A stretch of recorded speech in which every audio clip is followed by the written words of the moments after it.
Hey guys, I am Foxtrot Delta, and welcome back to some more Star Trek Legacy. And today we will be taking a look at some of the ships that come with the Star Trek Legacy XI mod or 11 mod, or whatever you want to call it. The link to that will be in the description, of course.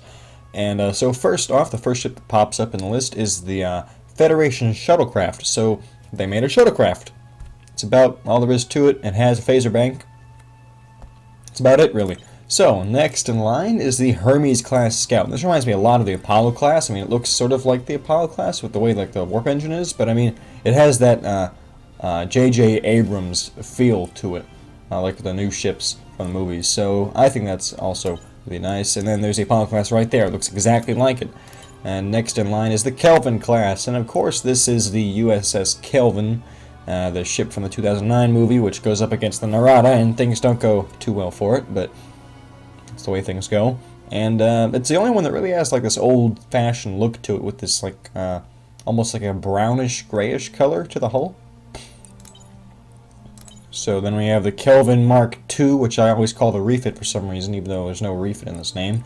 And basically it's the same thing as the Kelvin, except it has this streamlined look to it, like the new ships do from the movies. And yeah. Okay, next ship is the Saladin Class. The Saladin Class is a lot like the Hermes Class, except for the fact that this has a photon bank. Actually, shows it has 3, whereas the Hermes Class has none. So it's the same thing except with torpedoes. Let's get back to it. There we go. Okay. Next in line is the Mayflower Mark II. It reminds me a lot of a Miranda class, except well, it has no torpedoes, and it looks different than Miranda, the fact that it's, well, the J.J. Abrams style. But yeah, it has no torpedoes, it's just phasers, and I think it looks really cool. But then we have the Miranda class right here, which is normal. And then we have the Miranda class from the mod, which looks a lot like the Miranda refit from the normal game, except as you can see, it has the same sloped, curvy aspects. All these ships do, and it looks really nice. It's pretty powerful. 5 photon banks, so that's a respectable amount. Okay, so, and I mean, the regular Miranda refit only has 4 photon banks. Next in line, I think, is, yeah, the Constellation Class cruiser, one of my more favorite ships from this bunch. It's just, it's so nice looking. It's done such a good job. And, of course, this is the Enterprise. So, yeah, not much to be said here. I mean, it's the Enterprise, it's Constellation Class, and it's awesome looking. So, moving on, we have the Constellation Class. So the Constellation Class is like the Stargazer. It's like Picard's first ship, except this one, of course, looks a little bit different. There's the regular Constellation Class. They've done a really good job like making it look similar, but this looks cooler because it does. Next up is the, I think it's the Armstrong Class. Yes, the Armstrong Mark II. This thing has 2 warp engines on either side and a main hull. So it's kind of like a Miranda, especially like a Miranda refit with these 2 phasers up top here, except, well, it's not a Miranda at all. So, yeah. Moving on, here's the Newton Mark II class battleship. This is the most powerful ship in the mod for the Federation. 2 warp engines up top, 2 hulls down below, so it's like a Proxima and a Miranda combined. Extremely, extremely powerful. I love using it, and that is it for the Federation ships. Alright, so moving on to Klingon ships, here we have the Klingon 11D7 or XI-D7, whatever it is. It's the D7 from the mod, and this thing is extremely powerful. It can take out Proxima class ships with almost no effort. And they've done a really good job at making this. It really looks like a D7, except like it has more to it. You can actually see the disruptor cannons on like these wings, or whatever you want to call them. Let's see if we can get around to the front. Maybe it'll show the torpedo launcher. And of course the D7 and the Katinga are my favorite Klingon ships, so I'm really excited that they have this.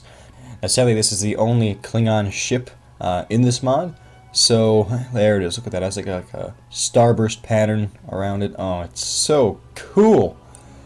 Okay, so yeah, this is the only Klingon ship here. I wish they had more, but I mean, you don't see the Klingons that often in the new movies anyway. So, moving on.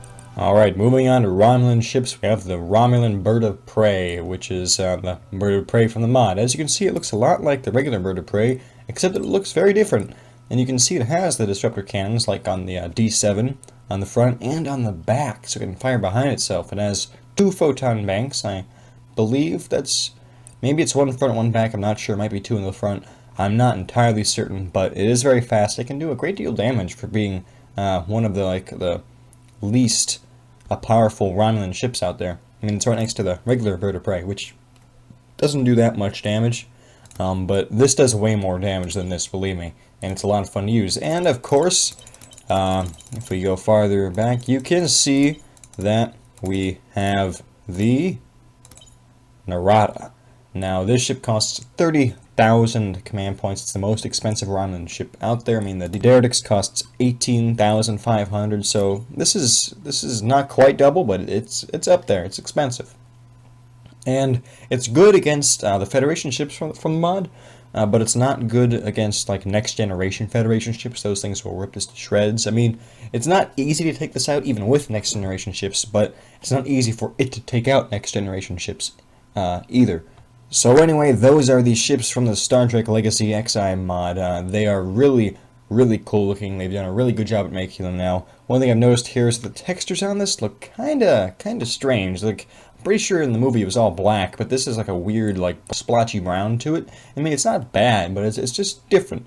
And other than that, yeah, these are perfect ships. And I really, really do love this mod, and I will be using it a lot, so keep an eye out for the next videos.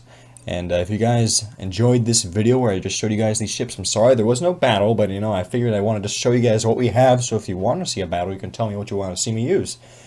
So if you guys liked it, please be sure to leave it a like. If you are not subscribed, please subscribe if you want to see more. If you guys did not like this video, I am sorry. Just tell me what it is I can do to make my next videos better, so hopefully my next videos are better. And if you guys want to see me use any of these specific ships in the next videos, please feel free to let me know which ones you want to see. Now again, I can't really control, actually I can't control what ships the other team that I'm going up against picks. I can only control the ones that I pick, but I can control the amount of command points that the AI gets. So if I put the Romulans in all eras with 4 ships with 70,000 command points, they will pick a Narada 100% of the time. If I give them 1 ship with 30,000 command points, they will pick the Narada 100% of the time. That's how the game works. So, anyway, if you want to see any of that, leave a comment about that. Once again, the link to this mod is in the description, and I think that's all that I have to say here. So, yeah, as always, I am Foxtrot Delta, and I will see you next time.